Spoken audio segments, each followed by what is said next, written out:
Alright, here goes. I was wrong about the Switch 2.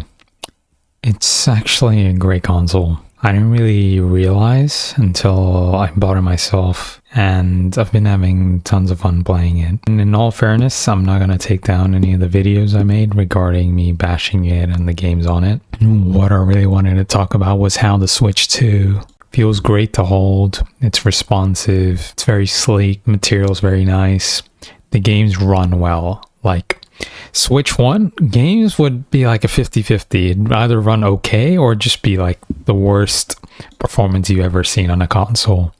But the Switch 2 is, I think, what the Switch 1 was meant to be. It's a handheld that can play console quality games, but it's portable, which is absolutely amazing. One of the caveats that I'd always think I'd be turned off by was the 30 FPS or games being locked to 30 FPS.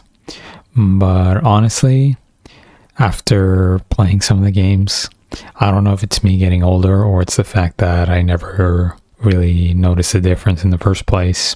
The games on the 30 FPS still play really smooth, like it's not very jarring.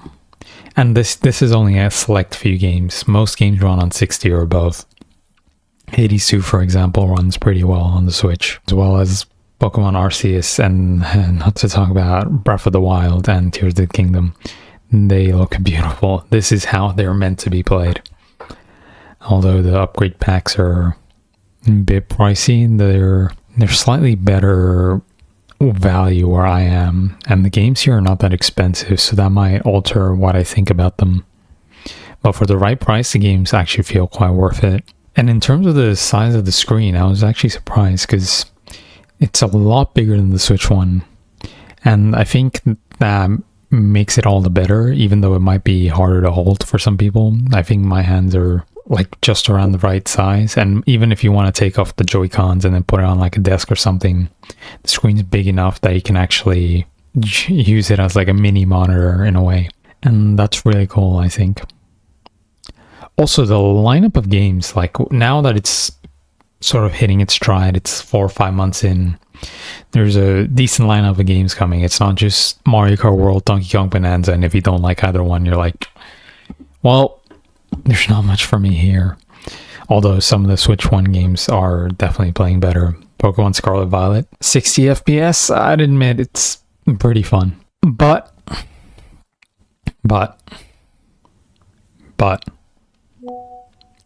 if you care about graphical fidelity or anything like that, and if that's important to you, and then that affects your immersion in the game or affects your ability to enjoy the game, then the Switch 2 might not be the best option for you. In terms of the handhelds, I think it's actually the best value option compared to the more expensive Steam Deck, the ROG Ally, that are basically like double the price.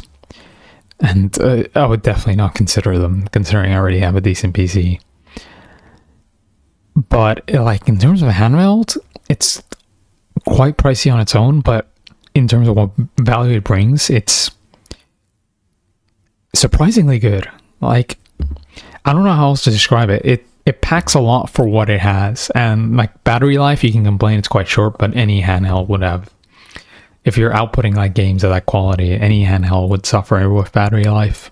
It's, I think, my favorite portable console that I've played, barring like the PSP, because the PSP is, I think, easily like the pinnacle for me when it comes to portably playing games. But like this might be a close contender.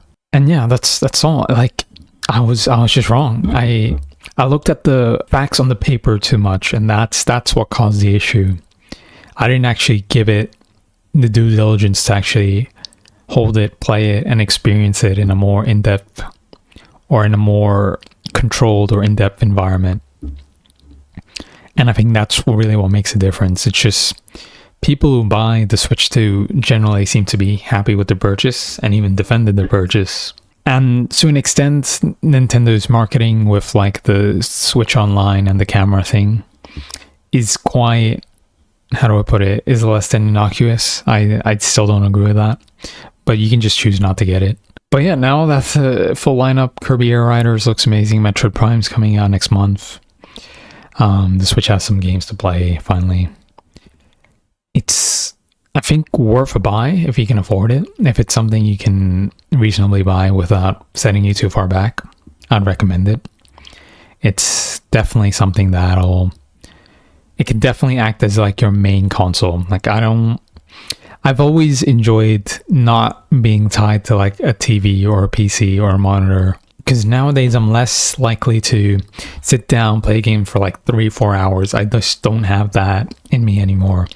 But if I can just pick up this like handheld console, play a game for like 20 minutes, put it down, and then be like later in the day, oh, I have some more time. Like I've just cleaned, in the middle of chores, I play a bit more. I feel like that accessibility to gaming makes it all the more fun and makes the barrier for me less intimidating to really start, less of like a commitment and more like, oh, I'm just doing this for fun. And like that fun factor is really what really made me enjoy the Switch 2.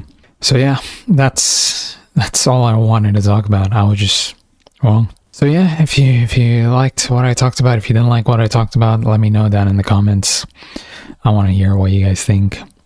And if you want to catch up with more what's happening on the channel, maybe subscribe or like. I've been playing a lot of Peak with my girlfriend, and it's nice to play a game that you can just play for fun. There's no like commitment, there's no story, there's no like grind. You play as much as you want to, and if you fail, it's whatever. There's not much to it. So it's a very fun game. So I might be posting more clips from that as well. Besides that, that's all. Catch you later.